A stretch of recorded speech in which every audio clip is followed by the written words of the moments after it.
Buenos dias, Gunners Collective TV. Back at it, you already know. Like a motherfucking smack addict. Buy up, buy up. In a menudo style and direct fashion, we're going to get straight to the content of the day. But before we do, let's hit that like and subscribe button. Ding. Put your notification bell on all so that way you're directing the direction of the dope content that the gun is kicking. And I highly appreciate all your support, man. Thank you. I'm very humbled by it. So trip out on this. I seen a video yesterday that boggles my fucking mind. Right?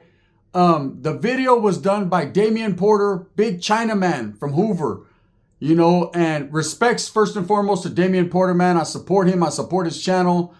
But that doesn't mean that sometimes you can agree to disagree. And I disagree a little bit with the context of the content, right? The video was, are blacks scared of Mexicans? When are we going to get over this bullshit? When are we going to realize that ain't nobody scared of nobody, homie? Right? When are we going to realize that blacks and Mexicans are going through a lot of the same struggles while incarcerated in the California prison system? And how when it goes down on the yard, it goes down on the yard. But it doesn't go down on the yard like people think it does.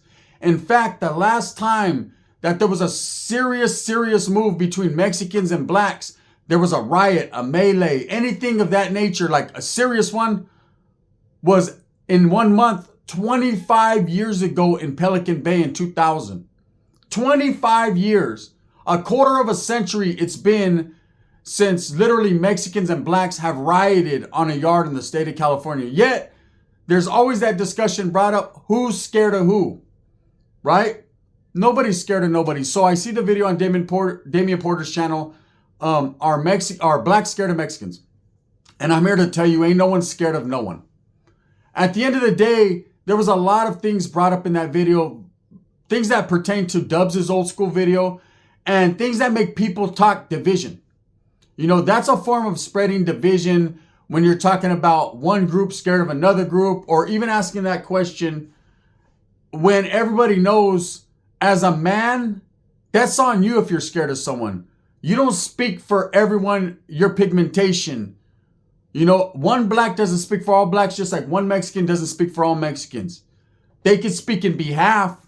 They could say, I love my people. This is what I want for them. But there's never going to be a situation where everybody is just going to go with your flow. That's just not going to happen because men have different trains of thought and different ways of thinking. So in this video, he questioned, are blacks scared of Mexicans? I'm here to tell you from my perspective, a Northern California perspective, because we heard Dubs did a video. And Dubs didn't go haywire. Dubs told truth from a Southern perspective in Southern California. Because you got to understand, there's this big myth about Northern and Southern California. Ooh, the boogeyman, right? There's a big myth that there's a whole different mentality or there's a different way of thinking when it comes to prison. No, there's different politics. People run or side with different people. People hang out with different people on the yard and have different conversations. But at the end of the day, being a brown man incarcerated, you go through a lot of the same shit. They don't ask, hey, you're not going to get treated different because you're from North or you're from South. You're going to get treated the exact same. You ain't got shit coming but what you got coming. And that's how it is. Now, I sympathize with the brothers, man, black people. The incarceration rate is heavy. You go into those prison yards, and I know a lot of people like to believe the Southsiders are the deepest on the yard. We always thought that in Northern California. Damn, the Sureños or the Southsiders are deep on the yarda, right? We never realized or never tripped on, damn, the brothers are actually the deepest. There's actually more black men on this yard than everybody. Because you got to understand, when you look at the yard, you're going to have the Crips. You're going to have the Bloods. You're going to have the Northern California Crips.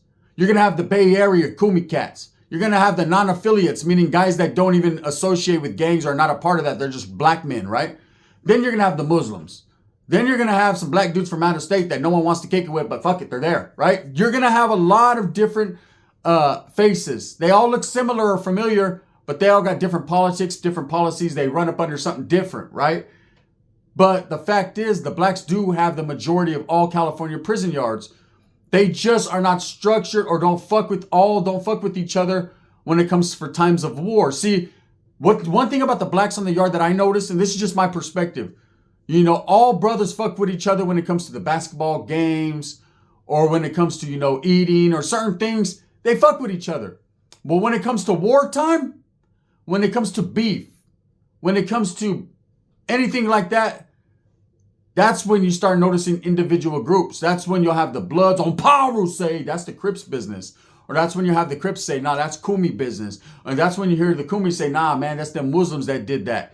You know, immediately when it comes to any situation where you can catch time or there's an issue or a problem, it's like, man, that's them. Let them deal with their problems.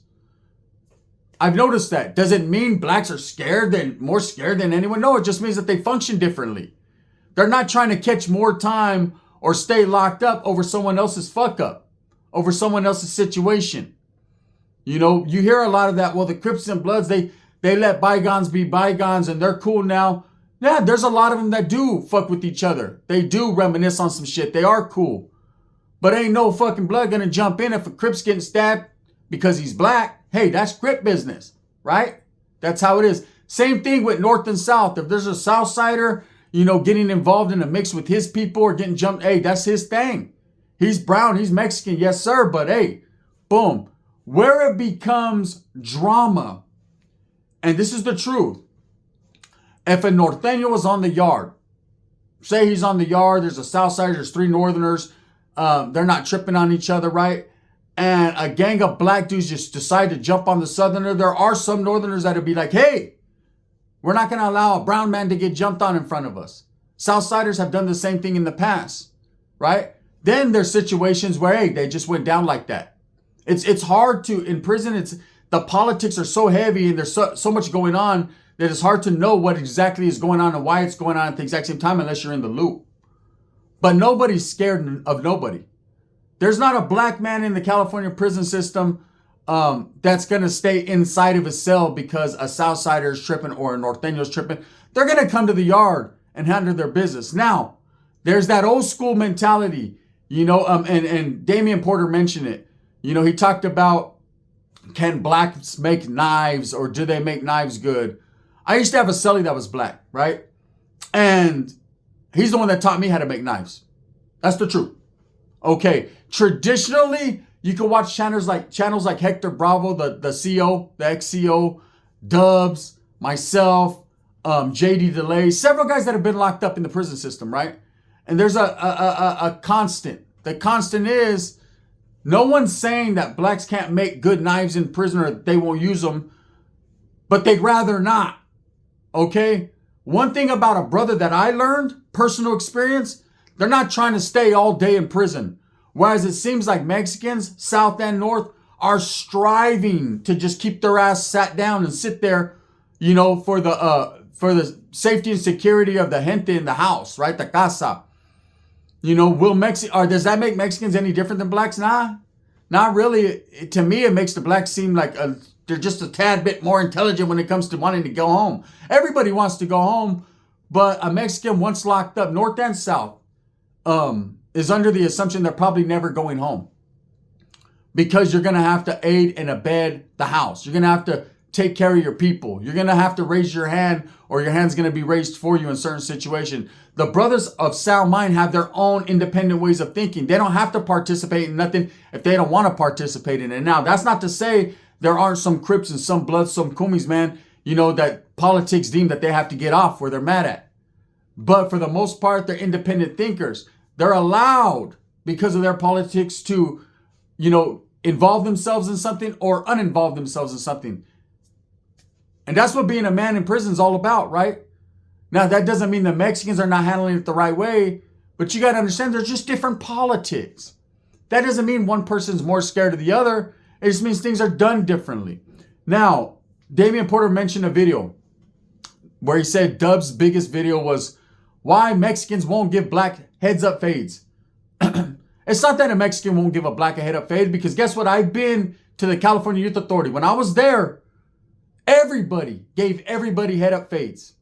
Everybody was chunking them. Man, I seen several Southsiders going at it with Crips and Bloods and Nellis, right? Northerners going at it with Crips and Bloods. Northerners with Northerners. Northerners with Southerners. Southerners with whites. Everybody was chunking them. Everybody was getting their abilities tested. Okay, one day I'll fight a black dude, the next day I'll fight a Southsider, then the homie might be tripping, and fuck it, we got to take that fade. That's how it was. So when you graduate to prison, there's no more time for kid games. There's no more time for trying to prove and earn stripes. Now it's serious business. It's life or death. Real time life or death in prison. And on them 4 yards and them 3 yards, there's politics that have been put in place and in play for a very long time that state Mexican, not just South, but North as well, right? There will be no head up fades. There will be no, it's called hands-off policy, meaning you're not going to fucking touch, if you're going to touch another person, you're going to put metal on them or in them. Period. There's no time for games here. You're not, see, one thing about a 4 yard or a 3 yard in the California prison system is no one has the time to, well, everyone has time, but no one wants to take the time to sit there and argue and fight over someone touched someone. It's either, it's kill them and get them off the yard. That's it. If it comes to the fact or the point with the, and this is speaking from the Mexicans' perspective, North and South, right? If it comes to the point of putting something on someone, they're going to put it in them viciously and you're gone. No time for a fist fight because all that does is create more drama. Let's just boom, handle it, get it over with, and keep the yard pushing. There's too much business and too much going on to stress over a simple fist fight. Now, the brothers will catch fades. That's their thing. That doesn't mean they're stronger or harder or different or weaker or softer. It just means that's the way they rock. They'll catch a fade with each other, stomp someone out. Man, I've seen brothers get off on somebody. They're relentless. They'll stomp a mud hole in a motherfucker, right? But there's not a Mexican on that yard, North or South, that's going to have his people or allow his people to be touched by any other ethnicity group without serious repercussions. The blacks feel the same way. There ain't going to be no Southsiders getting off on a black without the blacks coming to the yard and taking care of their business. And it goes both ways. Now, here's the thing that I wanted to talk about, which trips me out. And my perspective weighs heavy with this one, right? I constantly hear this beef between Southsiders in Southern California and blacks. Okay? We know traditionally down in LA and San Diego and the IE and the Valles that there's issues between blacks and Mexicans. There's going to be a lot of issues when it's shared barrios, shared hoods, and everything's congested. There's a lot of people around a lot of people. It starts conflict. There's been a lot of conflict, right? And then there's this myth that up north in Northern California, the blacks and the Mexicans rock together and there's no beef. And no, a Mexican's a Mexican and a black is a black. Let's be straight up. Okay, just because one's from Southern California and one's from Northern California when it comes to Mexican, doesn't change nothing. Okay, that's a myth. And it seems like every time there's this, oh man, the blacks, something with the Mexicans or the Mexicans with the black, they're always talking about Sureños or Southsiders from Southern California. But Northerners are the exact same way. Not all Norteños rock with blacks. Okay, in the Bay Area, yes, in the Bay Area, there's a lot of association, a lot of getting along. It's been like that, man. It's a melting pot. The Bay got a lot of black and brown influence. So you're going to have guys that grew up together on the same block that actually strive together. But once they're incarcerated, once they hit Santa Rita, once they go to the California prison system, once they hit San Quentin, boom, everyone goes with their own people. The black, you think, here's a perfect example, right? So all that shit, man, the Northerners are different from the blacks when it comes to them. No, it's not different. North and South are the exact same thing. We hear more about Southern California and their beef. You don't necessarily see it as much up north, and that's because the North don't get enough shine. They don't get a lot of limelight. So you hear about more incidences in Southern California and blacks than you do Northern California, but man, it's the exact same thing. You have a lot of upstaters that are Southsiders up in Northern California. Do you think that they're just cool with the black? They're different? They're the exact same way, man. Ain't no one tripping off no one. Anyways, here's my thing. There's no difference, right? I've seen plenty of incidents where Northerners got into it blacks. In fact, in my area where I'm from, Merced, right? There's been a feud and guerra between the Merced Gangster Crips and the west side of Merced, the Northerners, for the longest time, man. Ongoing. Never stops. Doesn't change. There ain't bodies every day. It's just they don't get along. And it's not because one side is Mexican and one side's black. It has to do with politics and gang ties and things like that. It has nothing to do with color and pigmentation. The color of a man, to me, ain't shit. It's the content of his character and his heart and the way he acts and treats people, the respect factor. It's never had anything to do with color. Okay? Now, there are racial people. from every side, from the black side, the south side, the north side. There are racial people. The white side, of course, there's people that don't like people because they don't understand them, or they just are going with the flow and they believe they're not supposed to like these people. But at the end, humans are humans to me, and I've always showed that respect to everyone.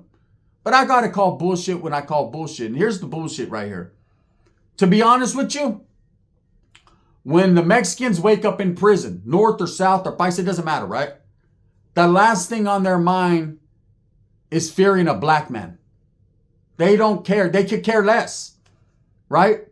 When a black man wakes up on that yard, the last thing he's doing is fearing a Mexican. He's worried about going out there and kicking it with his homies on power, right? That's the truth. Now, when I hear these things like, oh, it takes 10 Mexicans or 12 Mexicans to beat up on a black dude, or a black dude can hang with this many people, that's not true. There's good fighters from everywhere, you know? And the thing, and that would be truly very, very, very weird a way of thinking, because think about it. The blacks are so deep on the yard. If they all stuck together, they could overrun everyone. You know, I always hear this thing about if North and South got together, everyone's going to be in trouble. Not the brothers. If the brothers all got together and decided to do something, there'd be a lot of people in trouble. So at the end of the day, these conversations and this division of who's scared of who, nobody is scared of nobody, man. You know, like I said, everyone thinks that there's this super racial shit going on in the California prison system. And, you know, I've met a lot of brothers that are cool with Southsiders, Northerners, and I've met a lot that aren't, and vice versa. I've met a lot that just don't want to be on the yard. But hey, I'm going to be totally truthful. This is going to hurt some hearts, but that's what I'm a heart herter, right? Just ask her. I hurt hearts. And you can take it however you want to take it. But really, honestly, a Mexican's way of thinking in prisons, they don't give a fuck if the blacks are there or not. And the same thing goes for the brothers. They don't care if the Mexicans are there or not. Because when you're in a situation like prison, a dangerous situation, you worry about yourself first and your gente, the people that you function with. That's all you care about. You could care less what the other group is doing, you know, unless they're disrespecting or they're telling or they're doing something that poses a potential threat to that yard, is fucking the flow of that yard up. Now it becomes everybody's issue and everyone's problem. That's like that myth. Oh, I heard a black dude say this, you know, and trip out on this. He said, you know what's fucked up is when it comes to the whites, right? Oh, they'll side with the Mexicans. They'll side with everybody, but nobody wants to side with the blacks. I don't know how many situations I've ever been in, man, where I've sided with the blacks against the whites, against the others. Because I have, man, I'm going to raise my hand. I have, right? You know, North and blacks, never was a situation where they were bonded and tied in. But there was a loose alliance there for a very long time, man. And, you know, the brothers, sometimes they were up short, or, man, there wasn't, you know, and I'm not saying as far as the institution or the prison, they always had the numbers, but it might be a line movement, man, where there's only 2 black dudes and Southsiders or whites or Asians or whoever was tripping, and the Northerners back their play, and vice versa. I've told it since YA, you know, so that situation on everybody's against the blacks, that's not the truth. Nah. You know, it seems like it sometimes. It does, man. But it's not the truth. Really isn't. You know, it's not the Southsiders and the whites teamed up against everybody. It's every group for every group's self. And sometimes, depending upon the situation, you might form an alliance because it helps. But it doesn't help all the time. You know how many line movements I've been on by myself where Southsiders were tripping and there were brothers right there and they just walked over me when I got stomped out. Kept on stepping. It didn't mean I hated the black guys. It was none of their business. And then there were some situations where a brother was like, fuck that, man. Y'all ain't going to jump them. And they backed my play and I appreciated it. But I didn't expect it. Okay, the expectations of people in prison, man, you'll get your heart broken. Don't expect shit. You ain't got shit coming but hard dick and bubblegum. And if you're Wes Watson, you'll choose the first door. I'm sure. Because there ain't the ladder. As far as Damian Porter doing this video, I don't understand what he was trying to accomplish by this video. I understand that he's defending his people, but there's no reason to defend the people because there's no drama. That's just like when I see Chill, man, 16 Alive. Shout out to Chill, man. It's the homie. I got his number. I could tap in easily. But I wanted to say this about him. You know, when I see him do these videos talking about the NK shit and, you know, El Monte Flores and different videos being NK, this, and that. When we spotlight and highlight that type of stuff, it's a constant reminder of division. You know, but never once does anyone talk about when blacks and Mexicans are getting along and how right now in the LA wildfires, blacks and Mexicans are side by side, man, trying to help the community, helping each other. No one talks about that. They only talk about NK or the racial division. There's always going to be people that are racial, man. There's always going to be that. Doesn't mean everybody is that way, right? It doesn't mean all Southsiders hate blacks or all blacks hate Southsiders. There's a lot that do. And there's personal reasons. People have lost people. They've had homeboys killed. There was a war that was fought. There are people that still try to continue that legacy in them politics and them street gang vibes, right? But there's a lot that don't, man.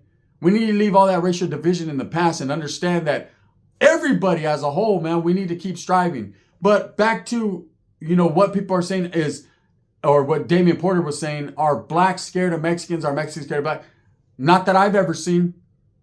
I've never seen in my life. But what I have seen, and this is the truth, I've seen blacks not want no problems.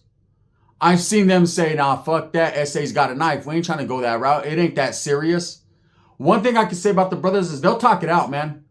They'll have a discussion. I respect that about them. Instead of getting straight to the fists and straight to the knives and straight to the bullshit, straight to the catching more time, they'll try to minimize the situation. Not because they're scared. They're trying to talk it out and be diplomatic. A brother will sit there and say, bro, it ain't really that serious. But then when it comes to being serious, they can get serious too. That's just the truth. Anyways, man, that's my perspective on it. You know, I'm tired of seeing everyone, every time that it's a black and they make it a black and a Southsider thing. Like they hate each other. Where the Northerners are over there, right? Mexican's Mexican. You know, that North and South is gang shit. But black and brown is black and brown, no matter what side of California you're from, right? Anyways, let me know what you guys think. That's my perspective on it. Thumbs up or thumbs down. Heavy's going to be the head that wears the crown. I'm going to continue to strive, struggle, and strive for what I truly believe in. And that's the betterment. Fuck it, the betterment too. And the betterment of all people. Bang, bang.